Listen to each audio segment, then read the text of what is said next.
अगर आपको पास होना है आप भटिंडी जाइए, मैं आपको एड्रेस देता हूँ। 6 लाख रुपए लेके जाइए, पेपर कलेक्ट कीजिए और सत्य कहेंगे, सत्य लिखेंगे, सत्य चलेंगे।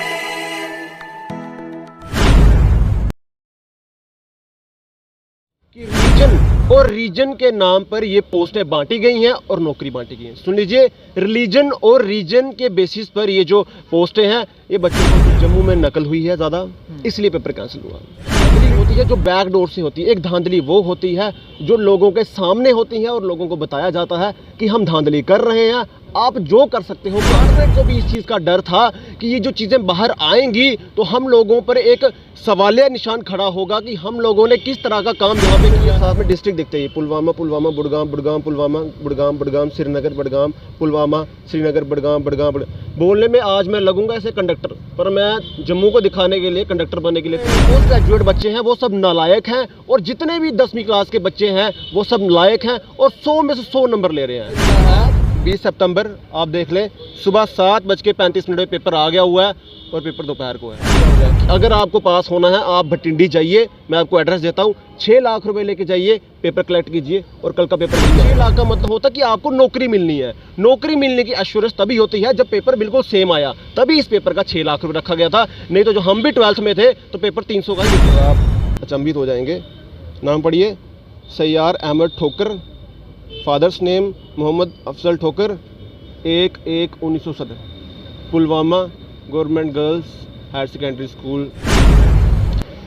2013 में एक नोटिफिकेशन निकला फायर एंड इमरजेंसी एस्पायरेंटों के लिए। लगभग 700 के करीब पोस्टें होंगी और जिसका एग्ज़ाम 2014 में, यानी कि उसके 1 साल के बाद उसका एग्ज़ाम हुआ। जो फिज़िकल टेस्ट थे वो हुए और उसके बाद ये जितना भी प्रोसेस हुआ वो सारा फेल हो गया, क्योंकि कश्मीर के एस्पायरेंटों की तरफ से ये कहा गया कि उनका सारा रिकॉर्ड ही बह गया, क्या हो गया, कुछ हो गया। फिर एग्ज़ाम हुआ, फिर से फिज़िकल टेस्ट हुए, फिर एग्ज़ाम हुआ।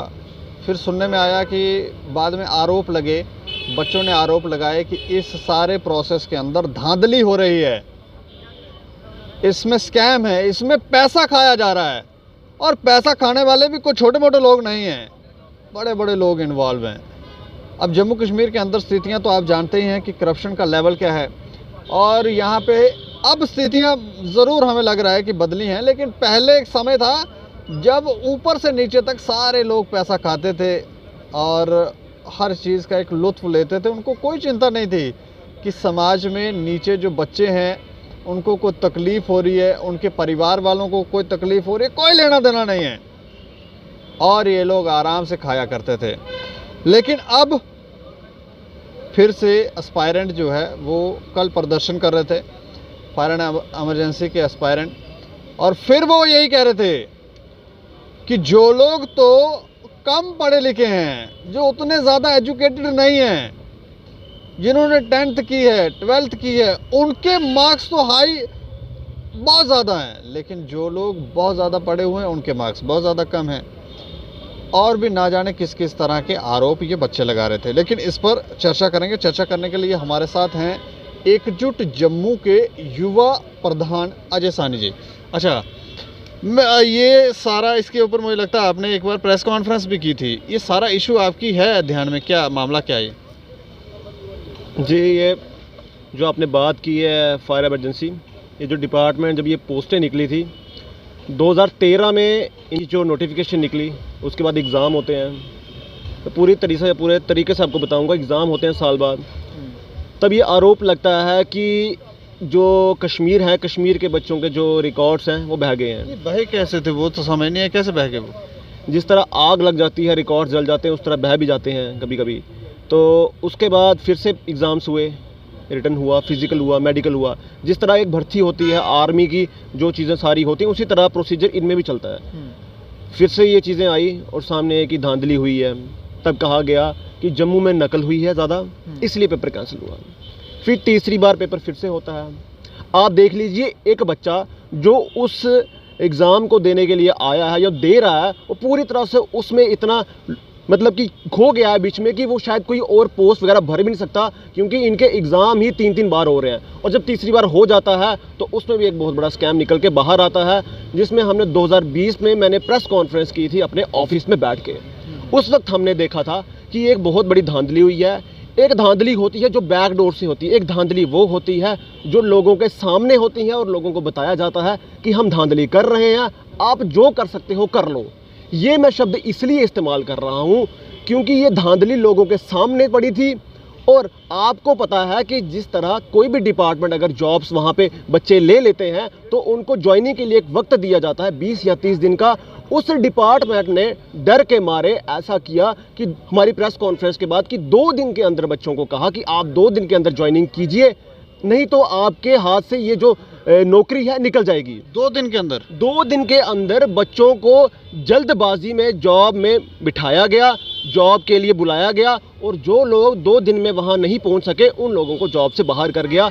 इससे आप समझ सकते हैं कि क्या एक चीज़ सामने निकल कर आ रही है कि डिपार्टमेंट को भी इस चीज़ का डर था कि ये जो चीज़ें बाहर आएंगी तो हम लोगों पर एक सवालिया निशान खड़ा होगा कि हम लोगों ने किस तरह का काम यहाँ पे किया है कि जो पढ़े लिखा बच्चा है, जिसने बीटेक की है, जिसने एमबीए की है, जो पोस्ट ग्रेजुएट है, स्कॉलर्स जो बच्चे हैं, वो लोग 100 में से 56, 60 नंबर ले रहे हैं। और वो बच्चे जो 10वीं पास 12वीं जो कक्षा जिन्होंने पढ़ी हुई है, वो बच्चे 100 में से 100 नंबर ले रहे हैं। हम ये भी मान सकते हैं कि चलो मान लिया कि जो पोस्ट ग्रेजुएट बच्चे हैं, कुछ बच्चे होंगे जो यूं ही पास होंगे, उनका इतना दिमाग नहीं होगा, पर आप कैसे ये साबित कर सकते हैं? आपने तो जस्टिफाई कर दिया कि जितने भी ऊपर पोस्ट ग्रेजुएट बच्चे हैं वो सब नालायक हैं, और जितने भी 10वीं क्लास के बच्चे हैं वो सब लायक हैं, और 100 में से 100 नंबर ले रहे हैं। आज तक के कॉम्पिटिटिव एग्जाम्स में हमने नहीं देखा कि किसी के 100 में से 100 नंबर आ जाए। 100 में से 100 10th वालों के 100 में से 100, और जो ऊपर हैं 12th वाले या ग्रेजुएट 59, 60, मतलब आपके पास लिस्ट? हमारे पास, मैं बता रहा हूँ कि हमारे पास लिस्ट है। उस वक्त हमने प्रेस कॉन्फ्रेंस की थी, हमने लोगों को ये भी दिखाया था कि ये जो नौकरी निकली है इसमें ये चीज़ भी दिखाई गई है कि रिलीजन और रीजन के नाम पर ये पोस्टें बांटी गई हैं और नौकरी बांटी गई हैं। सुन लीजिए, रिलीजन और रीजन के बेसिस पर ये जो पोस्टें हैं ये बच्चों को दी गई हैं। वो मैं नहीं तो रीजन कौन सा? रीजन कश्मीर। तो मतलब वहाँ से हम समझ सकते हैं कि कौन से रिलीजन की आप बात कर रहे हैं? हाँ बिल्कुल, आप समझ सकते हैं कश्मीर में कौन सा रिलीजन बसता है, आज कौन सा रिलीजन वहाँ पे पनप रहा है, और कौन सा रिलीजन आज वो है जिन्होंने दूसरे रिलीजन को वहाँ बसने नहीं दिया। मतलब आपको लगता है सोच समझ के ये सब किया गया?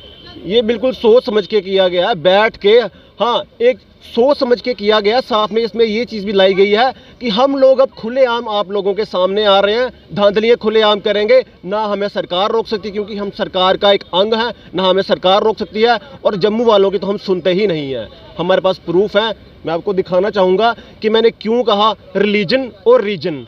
रीजन इसलिए कहा क्योंकि कश्मीर को नौकरियां दी, रिलीजन इसलिए क्योंकि मुस्लिमों को ही ऊपर लेके आना है, बाकी जो अनदर जो रिलीजन है उन लोगों को दबा के रखना है, जो पिछले 70 सालों से अधिक यहाँ पे हो आ रहा है। नहीं तो 370 हटने के बाद कौन सी इस तरह की विचारधारा उसके बाद भी पनपती रही?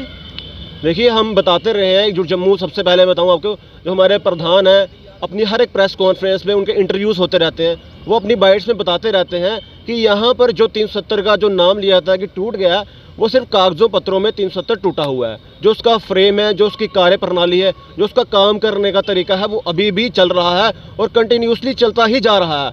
उससे हम जम्मू वाले इफ़ेक्टेड आज भी हो रहे हैं पूरी तरह से।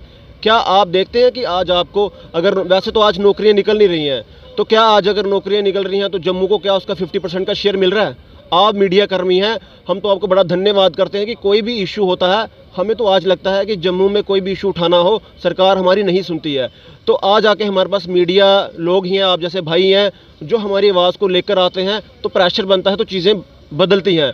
अन्यथा हमारे पास कोई ऑप्शन बच ही नहीं गया। आज धांधली इस कदर हो रही है कि आज हमारा किसी पे जोर ही नहीं है। तो मैं बताऊं आपको कि आज भी देख लीजिए आप कि वही चीज़ हो रही है। नौकरियां आज भी 90% कश्मीर को मिल रही हैं। इन्होंने कहा था कि जम्मू को बराबर लाएंगे, अब कश्मीर के बराबर लाएंगे जम्मू को। अगर मैं अपना एक्सपीरियंस बताऊं आपको तो कश्मीर जम्मू के बराबर तभी हो सकता है कि अगर जम्मू को कम 30 साल तक 100% नौकरियां जम्मू को दी जाएं और कश्मीर को नहीं दी जाएं, तब जाके जम्मू कश्मीर के बराबर आ सकता है। ये तो भेदभाव हो गया, लेकिन चलो ये लिस्ट नहीं, मैं थोड़ी सी बात खत्म करना चाहूँगा। हाँ। 30 जो बात कर रहा हूँ मैं, अगर 30 साल तक जम्मू को 100% नौकरियां दी जाएं तब जाके जम्मू बराबर आएगा। पर हम ये भी नहीं कहते, हम कहते हैं कि 50% दो, भेदभाव किसी के साथ ना करो, ना जम्मू के साथ ना कश्मीर के साथ। पर आज भी वो चीज़ें हो रही हैं। अब मैं आपका ध्यान लाऊंगा इस पर कि मैंने क्यों कहा रिलीजन और रीजन बेसिस पर। आप देखिए यहाँ पे सीरियल नंबर 1 से स्टार्ट हो रहा है, ये सिलेक्शन लिस्ट है, ओपन मेरिट। आप नाम पढ़ते जाइए साथ में, और साथ में ये साथ में डिस्ट्रिक्ट दिखते हैं, पुलवामा पुलवामा, बुड़गाम बुड़गाम, पुलवामा बुड़गाम बुड़गाम, श्रीनगर बड़गाम, पुलवामा श्रीनगर बड़गाम बड़गाम। बोलने में आज मैं लगूंगा ऐसे कंडक्टर, पर मैं जम्मू को दिखाने के लिए कंडक्टर बनने के लिए तैयार हूँ। बांडीपुरा बारामूला बड़गाम, बांडीपुरा बड़गाम, डोडा बड़गाम, शोपियां पुलवामा, श्रीनगर पुलवामा, गांदरबल बारामूला, बड़गाम बड़गाम बारामूला। अभी तक 2 जो ये 30 नाम हुए, इसमें से सिर्फ जम्मू का एक डोडा का आया, बाकी अभी तक कोई नहीं आया। सुनते हैं ये गांदरबल पुलवामा बड़गाम बारामूला, पुलवामा बड़गाम, उधमपुर शोपियां पुलवामा बारामूला, जम्मू बड़गाम पुलवामा पुलवामा पुलवामा, रामबन रामबन है। हाँ रामबन है। गांदरबल बांडीपुरा बड़गाम पुलवामा, रामबन बड़गाम, शोपियां रजौरी, जम्मू, गांदरबल कुपवाड़ा बड़गाम, डोडा बांडीपुरा रजौरी पुलवामा। अब जाके 2-3 नाम आए हैं जम्मू के, सांबा गांदरबल बड़गाम, श्रीनगर बड़गाम बड़गाम बड़गाम बड़गाम, बांडीपुरा बड़गाम बड़गाम, श्रीनगर कुलगाम, जम्मू पुलवामा अनंतनाग कुलगाम, बांडीपुरा बड़गाम बांडीपुरा बड़गाम कुलगाम बड़गाम पुलवामा अनंतनाग पुंछ, डोडा बारामूला, शोपियां बारामूला बारामूला बारामूला, जम्मू। अब थोड़ा नाम भी गिने, शहीद अहमद भट्ट बड़गाम, शौकत अहमद डार बड़गाम, तनवीर अहमद साथ में ये मार्क्स देखिए ना, 92 92 92। पीछे जो लिस्टें दिखाई उसमें 93 भी थे, फिर 94 भी थे, 96 भी हैं किसी के। ठीक है, अब ये सारे इंटेलिजेंट है, ये सब एक पर्टिकुलर कम्युनिटी बहुत इंटेलिजेंट है। तो अच्छा, अब्दुल कृष्ण लाल भी शुक्र है कोई नाम आया, जम्मू का, बांडीपुरा कुपवाड़ा बड़गाम, शोपियां डोडा रजौरी बड़गाम, कुलगाम बड़गाम बड़गाम, जम्मू बड़गाम, गांदरबल गांदरबल पुलवामा। एक बड़गाम का नाम आप देख रहे हैं कितनी बार आ रहा है। बारामूला बारामूला पुलवामा पुलवामा, बारामूला बड़गाम बारामूला, शोपियां पुलवामा बड़गाम, गांदरबल बड़गामा बड़गाम, डोडा किश्तवाड़ बांडीपुरा कुलगाम। मैं थक गया हूँ बोलते बोलते, अब आप बताइए। नहीं तो इसमें जम्मू के भी लोग दिख रहे हैं, दिख रहे हैं, लेकिन उतने नहीं। 2 लिस्ट में एक नाम दिख रहा है, इसे उतना नहीं बोलते, इसे मैं मानता ही नहीं हूँ। आप अगर 1% मतलब हम माने 1 या 2%, 1 या लास्ट 2%, आप बराबरी की बात करते हैं, 370 की बात करते हैं, तो फिर आप लोगों को हमें बराबर रखना चाहिए उनसे। हमारा अधिकार ज़्यादा बनता है आज, पर हम अपने किसी का अधिकार छीनते नहीं है। ये हमारे जम्मू के लोगों की खासियत है, और यही खासियत हम लोगों को मार रही है कि हम लोग सबके साथ भाईचारे से रहते हैं। पर ये लोग वो बात एक तो ये चीज़ होगी कि इसमें कश्मीर के लोग ज़्यादा हैं। दूसरा, जो आपने एक बात हमें बताई थी कि 10th वालों के बच्चों के मार्क्स जो हैं वो ज़्यादा हैं, और जो 12th ग्रेजुएट हैं उनके कम हैं। वो थोड़ा है यहाँ पर। देखिए, वो आप जो लिस्ट में आपकी बात कर रहा हूँ, हम आपके सामने बैठे इंटरव्यू कर रहे हैं, आप जो भी हमारे आपके व्यूअर्स जो देख रहे हैं वो इसकी नोटिफिकेशन निकाले, सिलेक्शन लिस्ट निकाले, तो आपको उनका जो एक जो क्लासेस हैं उनकी जो कितनी उन्होंने पढ़ाई करी हुई है वो दिख जाएगी, और वहाँ पे दिख जाएगी कि 10वीं वालों के कितने हैं और इसके कितने हैं। हमारे पास फ़िलहाल वो डाटा अवेलेबल नहीं है। आप लोग नेट पर हर एक चीज़ अवेलेबल है, आप वहाँ पर जाके देख सकते हैं। आपको क्या लग रहा है, इसमें पैसा खाया गया है, क्यों ऐसा हुआ है? मैं आपका ध्यान खुल के बताऊँगा कुछ और चीज़ें भी। इसमें तो हमारे पास प्रूफ है कि पैसा खाया गया है, पेपर लीक हुए हैं। इसमें तो ये तक कहा गया हुआ है कि आप भटिंडी में आइए, 6 लाख रुपए का पेपर ले जाइए। ये मैं आपको बता दूं, ये हमारे किसी जम्मू के लड़के की बात नहीं है, ये हमारे ही कोई नॉन में हमारे सोर्सेस हैं। उनको एक कश्मीर के लड़के ने कहा कि अगर, शायद उनको तरस आ गया होगा, कि अगर आपको पास होना है आप भटिंडी जाइए, मैं आपको एड्रेस देता हूँ, 6 लाख रुपए लेके जाइए, पेपर कलेक्ट कीजिए, और कल का पेपर वही आएगा। और मेरे पास शायद से वो पेपर भी पड़ा हुआ है, टाइमिंग 7:35 की है पेपर लीक होने की, और दोपहर को पेपर है। होगा तो मैं आपको ज़रूर बताऊंगा।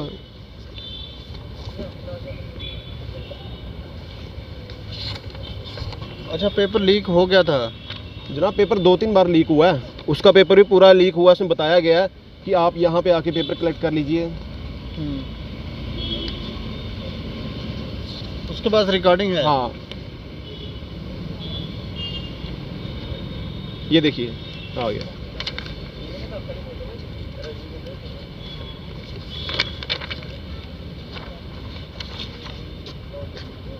ये उसी दिन का है 20 सितंबर। आप देख लें, सुबह 7:35 में पेपर आ गया हुआ है और पेपर दोपहर को है। 7:35 पे ये एग्ज़ाम पेपर है, एग्ज़ाम 20 सितंबर 2020 का। ये आपको कैसे मिला है शॉट? मैं बोल तो रहा हूँ कि कुछ लोग वहाँ के भी थे जिन्हें ये भी लग रहा था कि एक घर के 3-3 लोग भी लगाए गए हैं। ये भी फैक्ट सामने आपके लाता हूँ, एक घर के 3-3 लोग भी लगाए गए हैं। तो उन्हीं में से कोई होगा कश्मीर का ही जिसे लगा होगा कि हमें भी लगना चाहिए था, तो उसने आगे प्रूफ दिए। वो नहीं लगा तो उसने दिए प्रूफ उसने भी। आखिरकार होता तो है, हर किसी की चाह होती है, चाहे कश्मीर का हो चाहे जम्मू का हो, कि हम लोगों को भी जॉब चाहिए। ये जो 6 लाख वाली बात आप बता रहे हैं, तो इसका भी कोई है ऑडियो रिकॉर्ड वगैरह? इसका ऑडियो रिकॉर्ड नहीं है, ऑडियो तो नहीं की हुई है। हमारे अपने ही लोग हैं जिन्होंने हमें बताया है कि रात को कहा गया उसे कि आप 6 लाख रुपया अगर आपके पास है तो आप जाइए भटिंडी, आप वहाँ से पेपर कलेक्ट कर सकते हैं। पेपर बिक रहा था 6 लाख रुपए। 6 लाख तो फायदा क्या है 6 लाख रुपए में? मेरी बात सुनिए, 6 लाख का जो पेपर बिक रहा है ना, ये पेपर 6 लाख का जो एक मतलब आएगा आपके पास, तो इसका मतलब ये है कि वही पेपर आना है। 6 लाख का मतलब होता है कि आपको नौकरी मिलनी है। नौकरी मिलने की एश्योरेंस तभी होती है जब पेपर बिल्कुल सेम आया, तभी इस पेपर का 6 लाख रुपये रखा गया था। नहीं तो जो हम भी 12th में थे तो पेपर 300 का ही बिकता था, 6 लाख का नहीं बिकता था। 12th में भी बिकता था 300 का? वो होता था बच्चों में, जब पेपर वगैरह बिकते थे तब 300 का ही बिकता था। क्यों? क्योंकि वो क्लासेस के एग्जाम थे, ये नौकरी है, इस पे आपका पूरा फ्यूचर डिपेंड है। तो इसलिए पेपर 6 लाख का है, इसलिए ये कागज़ 6 लाख का है। इसलिए नहीं क्योंकि ये जैसे मैंने आपसे पहले भी कहा कि जो बच्चों के एग्जाम्स होते हैं वो पेपर 300 का बिकता है और ये 6 लाख का, इसलिए क्योंकि ये पूरा आपका फ्यूचर सेट करता है। इस नौकरी से आज वो जो लोग हैं जिनका हक बनता था वो उससे वंचित है, और जिनका हक नहीं बनता था आज इस नौकरी पे मौज मार रहे हैं। अपनी फैमिली भी खुश रखी हुई है, शायद खुद भी खुशी होंगे, खुद भी खुशी रहे। पर जहाँ जिनका हक बनता था, सैलरियाँ कितनी मिल रही हैं इनको? देखिए इसमें बड़ी सारी पोस्टें थी, हेल्पर, स्टोर, सैलरी अच्छी होगी तभी इतना पैसा दे रहे थे। ऑब्वियसली वो तो होगा ही, सैलरी तो होगी अच्छी तभी इतना पैसा दे रहे थे। 6-6 लाख रुपए अगर पेपर मिल रहा है तो आप लोग खुद सोच लीजिए, उन्होंने पेपर तो पैसा रिटर्न भी तो करना है। जो 6 लाख दे रहा है, कुछ लोग ऐसे भी होते हैं जो लोग इससे उधार लेके देते हैं, जिसने उधार लेके दिया होगा तो उसने पूरा भी तो करना है, तो आखिर कुछ ना कुछ सैलरी भी तो होगी। 6 लाख दे रहा जो। अभी आप क्या डिमांड क्या कर रहे हैं? देखिए हमने उस वक्त भी डिमांड की थी जब हमने प्रेस कॉन्फ्रेंस की थी कि ये जो एग्ज़ाम हुआ है ये टोटली इसमें धांधली हुई है, और हमें इस चीज़ का अफसोस है। हमारी सरकार के ऊपर एक मतलब लांछन लगाया जा रहा है कि देख लीजिए धांधली बिल्कुल आपके सामने हो रही है। एक होता है छुपे पीछे बैकडोर से कुछ धांधलियाँ होना, उनका चलता है, ये तो शरेआम धांधली की जा रही है। और सॉरी मैं कोई चीज़ बताना भूल ही गया, कभी आपने सुना है कि किसी 50 साल के इंसान की नौकरी लगी हो? 50 साल के व्यक्ति की भी नौकरी लग गई है? हाँ जी, वो भी लगती है। अच्छा, यहाँ पे डेट ऑफ बर्थ भी है? हाँ, मैं आपको थोड़ा सा मुझे वक्त है। 50 साल का एक शख्स है, उसकी नौकरी लगी है, उसने, अब आप सोच लीजिए। फिर ये लोग कहते हैं कि युवा हमारे बेरोज़गार क्यों हैं, युवा क्यों नशे की तरफ जा रहे हैं, युवाओं को नशे की तरफ नहीं जाना चाहिए। जब आप जिन लोगों की जॉब नहीं बनती है, जब बच्चों के हिस्से की जॉब आप उनको दे रहे हैं और बच्चे बेरोज़गार हो रहे हैं, तो हमारा जम्मू क्यों आज उस तरफ जा रहा है, नशे की तरफ जा रहा है? उसके पीछे यही कारण है कि आज 22% अनएम्प्लॉयमेंट हो गई है जम्मू कश्मीर में, वो भी एक बहुत बड़ा फैक्टर है। और दूसरा, जिस तरह हमने सोचा था कि 370 आएगी, 370 आने के बाद जो हमारे यहाँ का जम्मू का युवा है उसको रोज़गार मिलेगा और वो नशे की तरफ नहीं जाएगा।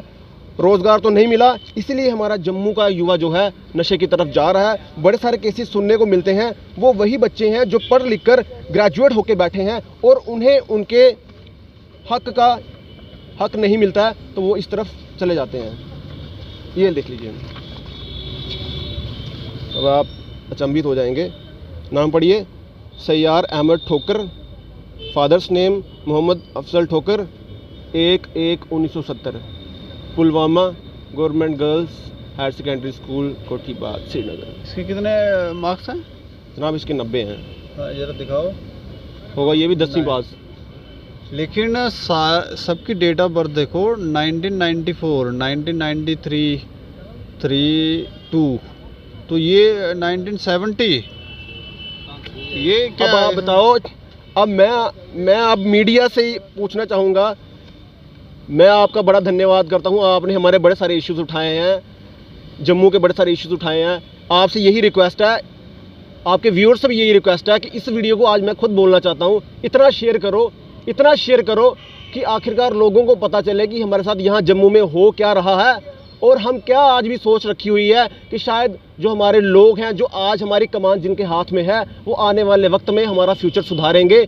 वो हमें अब इस कदर हमारे साथ ओपन हो चुके हैं कि हम आपके मुंह पर आपके साथ धांधली करेंगे।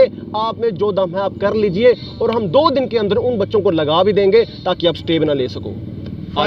फाइनल लिस्ट कब निकली थी? ये मेरे ख्याल से वही 2020 में निकली है, 2020 में निकली है फाइनल लिस्ट इसकी। तो तभी हमारे पास कुछ इसके फायर इमरजेंसी के बच्चे आए थे, उन्होंने बताया कि इस तरह की धांधली हुई है। पहले तो मांग क्या कर रहे हैं गवर्नमेंट से? देखिए, मांग साफ सी मांग है। हम चाहते हैं कि ये जो धांधली हुई है, जो बच्चे लगे हैं जिनका हक नहीं बनता उन्हें नहीं लगाया जाए, जिनका हक बनता है उन्हें लगाया जाए। जो बच्चे आज पढ़ लिख कर बेरोजगार हो रहे हैं, उनकी क्या गलती है? जिन बच्चों ने आज ग्रेजुएशन पोस्ट ग्रेजुएशन की है, जिस एजेंसी ने ये रिक्रूटमेंट की है, अब सीधा उन्हीं के ऊपर एलिगेशन लगा रहे हैं। आपको लग रहा है कि उन्होंने ये धांधलियाँ की होंगी, करवाई होंगी, जो भी हुआ होगा? जो एजेंसी है ना, उस एजेंसी में इतनी काबिलियत नहीं है, इतनी बिकी हुई एजेंसी है, इतनी चोर एजेंसी है। सबसे पहले उसका लाइसेंस कैंसिल होना चाहिए। इस तरह की एजेंसीज को हक नहीं बनता कि ये लोग बच्चों का फ्यूचर डिसाइड करें, बच्चों का पेपर डिसाइड करें कि किस तरह करना है या किस तरह लेना है। ये इतनी कैपेबल नहीं है, ये सक्षम नहीं है, ये बहुत ही करप्टेड जो है अपनी एजेंसी है। इसका लाइसेंस कैंसिल किया जाए। और जो लोग इसमें, तो बड़े बड़े लोग आपको पता होंगे, छोटे मोटे लोग नहीं होंगे जिन्होंने इतना शरेआम लोगों के सामने इतना बड़ा फ्रॉड किया है, तो वो कोई छोटे लोग नहीं होंगे। उन लोगों तक हाथ पहुँचना चाहिए। CBI एक्टिव काम करती है, CBI को इस चीज़ को आगे आके लेना चाहिए। और बड़े से बड़े ऑफिसर जो इसमें मिले हुए हैं, जिन्होंने धांधलियाँ की हैं, जिन्होंने पैसे खाए हैं, हम बताना चाहते हैं, हमारे सोर्सेज से हमें बड़ी सारी चीज़ें पता हैं, हम ओपन नहीं करना चाहते हैं। इसमें बहुत बड़े बड़े लोगों के हाथ हैं जिन्होंने पैसे लेके ये काम करवाए हैं। उन तक हाथ पहुँचना चाहिए CBI का। वो CBI देखे, ठीक है, जो हमारी क्राइम ब्रांच है, CBI है, वो देखे कि इसमें कौन कौन विलुप्त है, उन लोगों का पर्दाफाश हो, एजेंसी का जो लाइसेंस है कैंसिल हो, और आने वाली जो फ्यूचर है उसमें जो एग्ज़ाम्स हो तो ऐसी एजेंसीज़ को दिया जाए जिन पर इंसान विश्वास कर सके, जिनका एक करैक्टर अच्छा हो, ना कि इस तरह की एजेंसीज जो बच्चों के भविष्य के साथ खिलवाड़ कर रही हैं। चलिए, शुक्रिया हमसे बात। धन्यवाद, बहुत बहुत धन्यवाद। इस पूरे मैटर के ऊपर हमने फायर एंड इमरजेंसी के जो डायरेक्टर हैं उनसे बात करने की कोशिश की, तो उन्होंने फ़ोन पिक नहीं किया। उसके बाद असिस्टेंट डायरेक्टर साहब से बात हुई, तो उन्होंने कहा जिस एजेंसी ने कार्य किया है उन्होंने पारदर्शिता के साथ कार्य किया होगा। उन्होंने कहा मुझे इतनी जानकारी नहीं है इसमें क्या हुआ है, क्योंकि मैं एसोसिएट नहीं था और ना ही मुझे मालूम है। तो अब सवाल ये उठता है कि यहाँ पर अगर इस तरह से, क्योंकि 3 बार ये एग्ज़ाम हुआ है, 6-6 लाख रुपए में ये बोल रहे हैं 6-6 लाख रुपए लिए गए हैं। एक एग्ज़ाम, एक पेपर जो था वो इनको सुबह दे दिया जाता था और फिर ये लोग जाके एग्ज़ाम देते थे। तो ये कहीं ना कहीं सवालिया निशान है। और ज़्यादातर ये कह रहे हैं कि कश्मीर के बच्चे लगाए गए हैं और बच्चे प्रदर्शन भी कर रहे हैं। तो करेगा कौन ठीक? हमें लगता है कि LG प्रशासन जो है वो थोड़ा एक्टिवली होकर इनको देखे, इन एजेंसी से भी पूछे कि आखिर आप लोगों ने किस तरह से यहाँ पर कार्य किया है। ये धारा 370 से पहले जो किया करते थे वो आप भूल जाएं। अब धारा 370 के बाद अगर कुछ होता है तो उसमें जो इस समय गवर्नमेंट है उस पर भी प्रश्न चिन्ह लगते हैं। वो भी ध्यान रखें कि ये लोग इस तरह के सवाल उठा रहे हैं। तो अब तक वेरिफिकेशन क्यों नहीं हुई? क्योंकि ये पहली बार प्रोटेस्ट नहीं किया इन्होंने, इससे पहले भी ये लोग करते रहे हैं। तो क्यों कार्रवाई नहीं हुई और क्यों अभी तक जानकारियां एकत्रित नहीं की गई? और लोग भी अपनी राय ज़रूर रखें और देखते रहें दैनिक सवेरा समाचार। मुझे और मेरे सहयोगी राजेश लोकोत्रा को दें इजाज़त। नमस्कार।